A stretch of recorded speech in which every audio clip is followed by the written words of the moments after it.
we're going to have doubts. We're going to struggle with our faith at times. We're going to get it right and see God move in great and marvelous ways, and then the very next moment we're going to crash and burn.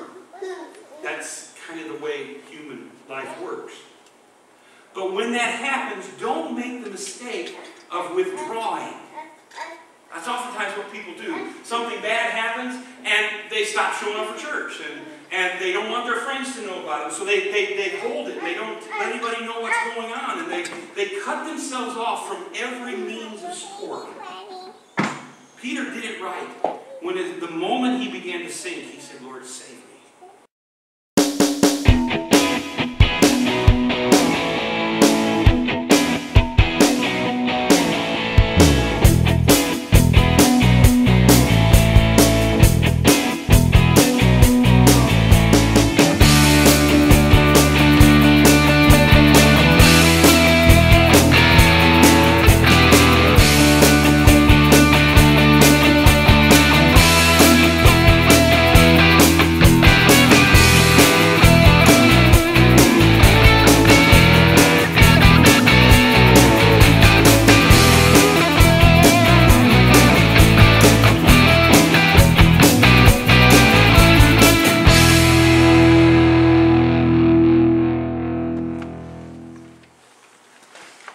Have you ever lost confidence? What I mean by that, have you ever gone through a season of doubt, a time in which you struggled because you just lacked the confidence to do things that perhaps you had already done before? You could be going along in life, humming right along, things going well, and then one thing goes wrong and it kind of throws you off to the point where doubt creeps in. And then something else happens. And doubt grows. And something else happens. And doubt grows even more. If you've been with us for the last few Sundays, you know that we're examining some of the questions that Jesus asked. And in our first sermon, we looked at his question, who touched me? And then the second week, we looked at, do you want to get well? And then last Sunday, we looked at, why are you so afraid? And today we look at his question that he asked of Peter, why did you doubt? And I recognize that the question, why are you so afraid? And the question, why did you doubt, are similar, but they're somewhat different as well in that Jesus asked this question after a spectacular event in Peter's life. Now I hope you'll open your Bibles with me to the book of Matthew this morning. Matthew chapter 14 is where we will find ourselves. Matthew 14, beginning with verse 22. And I, as I often do, I'd ask you to exercise the great privilege of opening your scriptures for yourself. Check them out with your own eyes and allow the Spirit to speak to you directly from God's Word. Matthew chapter 14, beginning with verse 22.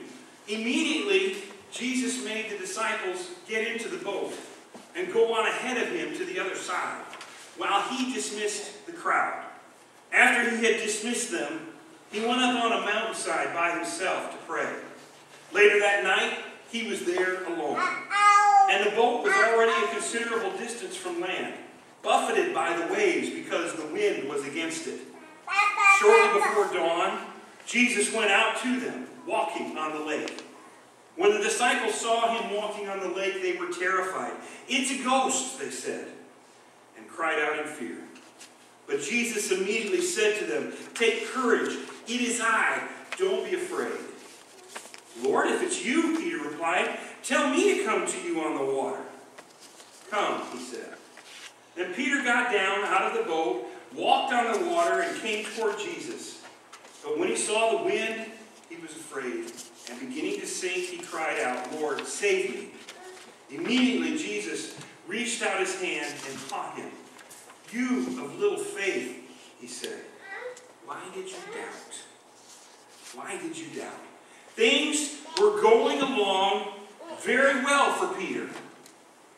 He did something spectacular. This event, in fact, occurred right after Jesus had fed the 5,000. So the disciples have that event, that miracle, in their memory. It just happened hours ago. And then they're out on this boat, and granted the wind is blowing pretty hard and the water's banging up against the sides of the fishing boat, and they're sloshing back and forth. And they look out across the darkness, because it's evening by now, and they see Jesus walking toward them. And Peter did something none of us have ever done. In fact, nobody but Jesus has ever done what Peter did. Peter did a couple of things that are amazing. So let's give him his due. But that expression, why did you doubt? It seems to be an expression of disappointment. The Greek word that we translate doubt in our English New Testaments is distacho. And it means to waver or to doubt. And Jesus seems, to me at least, to be not so much disappointed in Peter as disappointed for him. Oh, Peter, you were doing so well. Have you ever wondered how many steps he actually took? I mean, I don't know. Does it matter? How far from the boat did he get before he wavered? But you see, Jesus wanted Peter to do and experience something amazing. Now, remember that particular thought as we go through this message, because he wants that for us too, I believe. But it will require faith. And at times, it will scare us, because Jesus is the only one that can pull this off. But remember, Jesus said, whoever believes in me will do the works I have been doing, and they will do even greater things than these. And so, because we are heirs to the same promises as those that he spoke to the disciples, we can take that for ourselves. He wants to do amazing things for us. But it's going to be a little frightening. Now, perhaps we can learn from Peter when it comes to dealing with our own doubts. And if you're a note taker, watch for 3 P's this morning. The first one being perspective. Doubt got Peter. Doubt grabbed hold of him the moment he took his eyes off of Christ. He was doing fine when he gripped the edges of that fish. Can't you just see him? Because Peter was sometimes, he acted impulsively, but Peter was not stupid. He was an experienced fisherman. And any fisherman knew it was not wise to leave a perfectly good fishing boat in the middle of a storm. And so he grips the edges of that boat when Jesus says, come on. And however many steps he took, whether it was one or a few, he did something amazing. He walked on water. Now, I know some of us have walked on water in Michigan, but it's after it was frozen. It's a little easier that way. But Peter exercised tremendous faith. And I can see him, I believe, in my mind's eye, grabbing the edge of that boat, raising one leg over the side, never taking his eyes off Christ the whole time. Because this was something way beyond Peter's ability. This was something that Jesus was calling him to do that he could not do, at least on his own. And in essence, for at least a little while, Peter experienced an amazing, miraculous victory. And then he took his eyes off Jesus. And the Bible says immediately he began to sink. Now you and I have been there. We have been walking along in life, perhaps having a day where we felt like God himself was walking right along beside us, almost the way he did with Adam and Eve in the Garden of Eden. We feel a closeness to him. We sense his power and his leading. And oh boy, is this a great day. And then something happens. And it throws us off our mark. And doubt creeps in. And we begin to sink. Doubt begins in our lives the same way it did in Peter's when we take our eyes off Jesus. We doubt who he is, even though he told us, I and the Father are one, and anyone who has seen me has seen the Father. And we believe that with great conviction until perhaps somebody challenges that notion. Do you really believe Jesus is God incarnate? The one true living God? Do you really believe Jesus is the only God? There's lots of gods. Well, there are a lot of religions, but there's only one God. We believe that, and yet at times, doubt creeps in, doesn't it? Is that really true? It's almost as if we're back in the Garden of Eden when the serpent was whispering to Eve, did God really say that? Are you sure? And doubt begins to creep in. We doubt that He is with us, even though He told us, I'll never leave you or forsake you, and I am with you always. It's a challenge, my friends, but we must never take our eyes off of Christ. That does not mean we will be perfect, and that does not mean we will never have questions, and it does not mean we will never have doubt. I think Peter must have had a little doubt as he put his feet out over the edge of that fishing boat. This action defied logic. It makes no sense. But he's got his faith in Jesus, and he's got his focus right on Jesus. You and I must not take our eyes off of Him. When it is time to worship, as we gather together, the fellowship is sweet. Visiting with one another is wonderful. It's great to get together, and I love the privilege I have of being a pastor of a church where everybody likes one another. Or at least you think it really well, right? What a privilege to be part of a congregation like that. And so the fellowship is great. Getting together is wonderful. Visiting, catching up through the week. But folks, when it's time to worship, when the chimes ring, and when we as a church say, this is our call to worship, our focus needs to be on Christ. When we are afraid, let's focus on Him. When we don't know what to do next, focus on Him. When circumstances conspire against us, when awful things happen to us that threaten to buckle our faith and drive us to our knees, that's a good place to be. Focus on Him. Whether things are good or bad, let us focus our attention on Him always. Let's learn a lesson from Peter. Keep our eyes on Jesus, no matter what. Secondly, the second P is periphery. And it says there in verse 30 that when Peter saw the wind, he was afraid. Well, that's a sensible response, right? It's logical to see all that and to recognize the fact that you're standing out on the water. Peter got scared by the wind. Now, I hasten to add, of course, while our New Testaments say he was scared when he saw the wind, of course, we know Peter didn't actually see the wind. You can't see wind.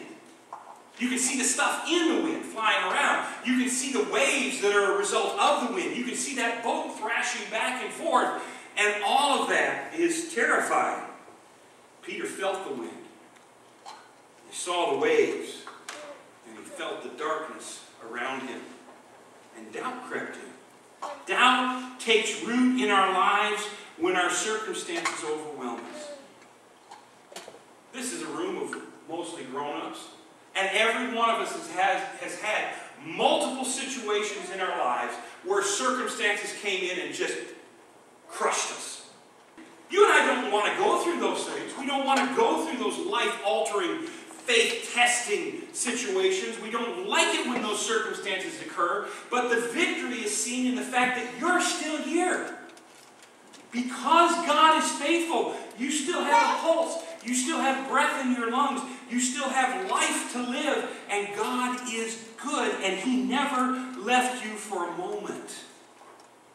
But doubt challenges all that. Doubt will say to you, He might not do it this time. Yeah, I know. He's done it always before. He's never failed you. There's none of us in this room that God has ever failed. And yet, when that circumstance comes, we waver just a little, don't we? We have doubt. Will He do it this time? I know He's done it all the other times, but I don't live in the past. I live in this time. It's a fact of life that uncontrollable circumstances are all around us. Check engine lights. Phone calls in the middle of the night.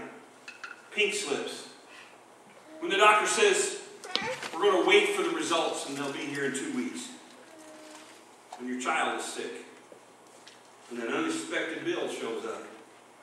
When you're betrayed by by someone you trusted, and you're standing beside a casket. Those things and many, many others are uncontrollable. We cannot control life's circumstances, but we can control our response to it. That's not stoicism. That doesn't mean we just suck it up and go on. We're partially emotional beings. We will feel. We will hurt. We will have mental anguish. We will struggle with things, but we must respond in faith. Faith is required if we're going to go through those things that life brings to us. God told Joshua, do not be afraid. Do not be discouraged, for the Lord your God is with you, and he will be with you wherever you go. And David wrote, the Lord is with me, and I will not be afraid. And then Jesus came along and said, don't let your hearts be troubled, and do not be afraid. And in one of my favorite passages of the New Testament, in Luke 12, Jesus said, don't be afraid, little flock, for it gives your Father great pleasure to give you the kingdom. So don't be afraid. So when circumstances conspire against us, when stuff happens in life that we can't control, yes, we're going to need to go through it, but we must remember God is present in it. And so let us learn from Peter when circumstances around us threaten to knock us off our game, even in the midst of doing something spectacular. Let us respond to those circumstances in faith, and trusting God. And then third, there is the position. Here's Peter. He's out here on this water, however far from the boat, doing something impossible. It seems strange, but right in the middle of doing that impossible thing, being involved in carrying out a miracle, Peter got distracted and began to sink. He looked around for a second and he said, I can't walk on water. And down he went. Isn't it amazing? Sometimes God can be moving in our lives and wonderful things happening, and victory after victory occurs, and our faith is growing, and our strength is increasing, and all of a sudden we recognize, I can't do this. And we back up. We pull away from it.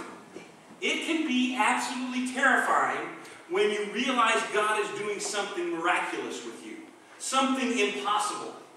And if we're not careful, we might pull back from it. And if our faith wavers, we might even stop the amazing thing that God is doing in us.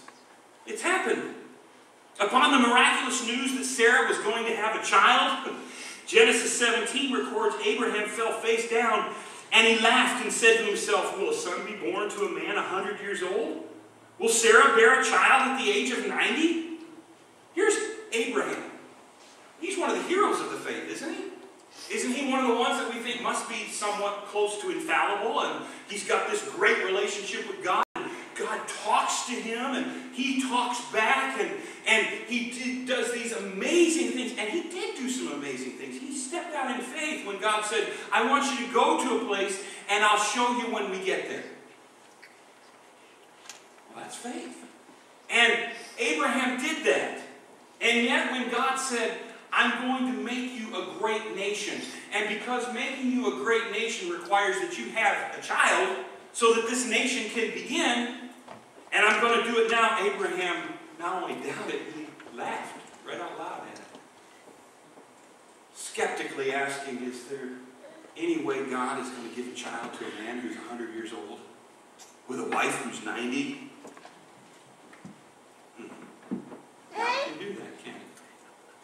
And even though he was standing at a bush that was burning but not being consumed, Moses wavered to the point where he told God to get someone else.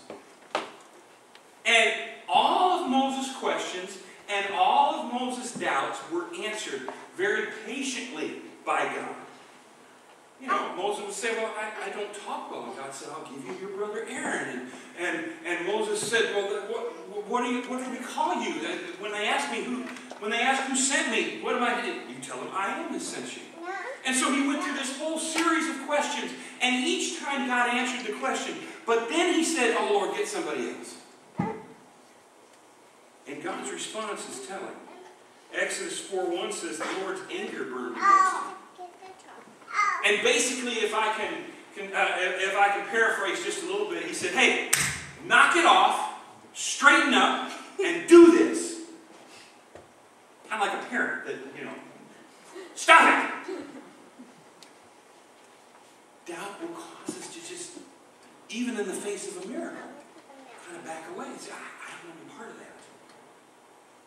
When the other disciples told Thomas they had seen the resurrected Christ, he said, unless I see the nail marks in his hands and put my finger where the nails were, put my hand to his side, I will not believe.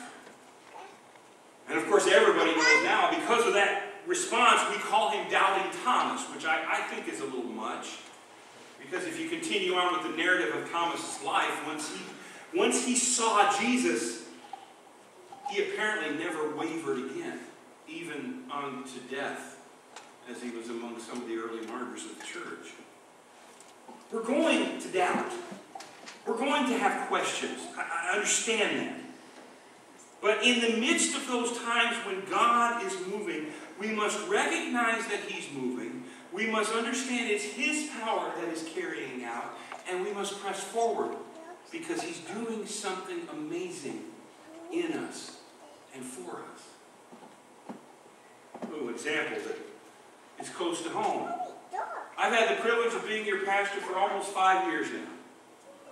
And we have enjoyed a wonderful 5 years, at least from my perspective. The fellowship is strong. Like I said earlier, everybody seems to get along, or at least they think it really well. Or we do well with one another, and the church is growing, and people are growing spiritually, and good things are happening. Now, consider this. Look at us as individuals. If we chose to, we could divide up over any number of things. Throw out a topic, and we can have just a knockdown, drag-out argument over it. And yet, the miracle of the church is that God and his Spirit binds us together in ways that overcome our human side. And it's been good to watch him work, hasn't it? That is a miracle that God has done.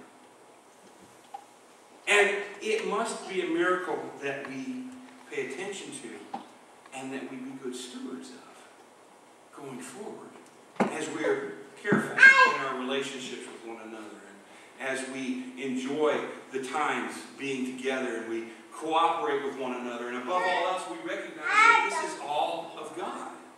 We are, after all, his church.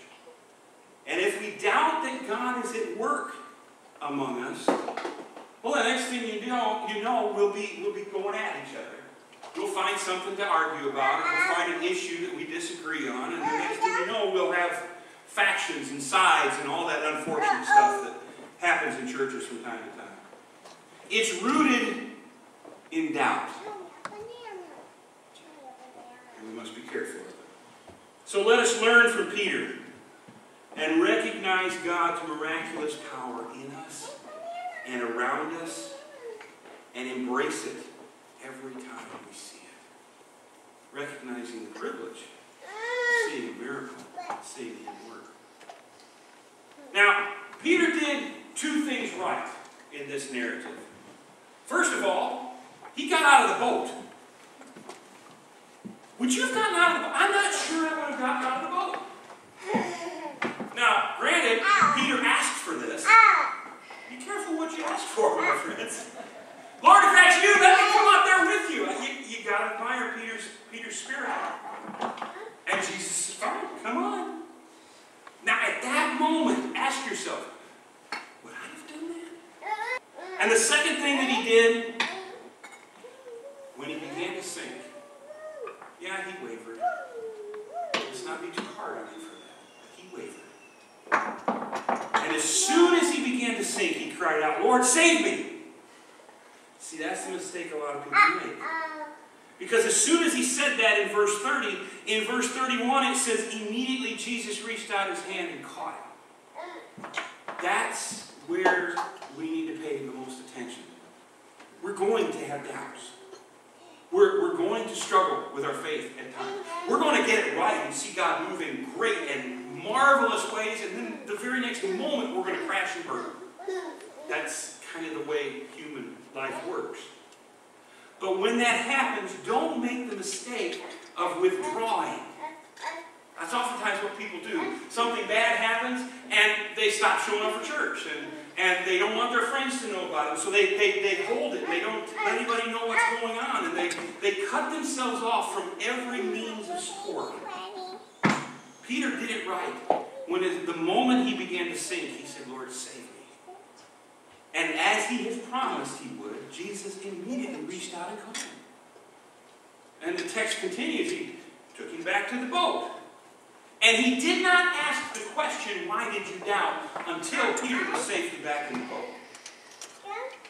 Perfect Father. Deals with the crisis. Rescues his child. And then asks that important question.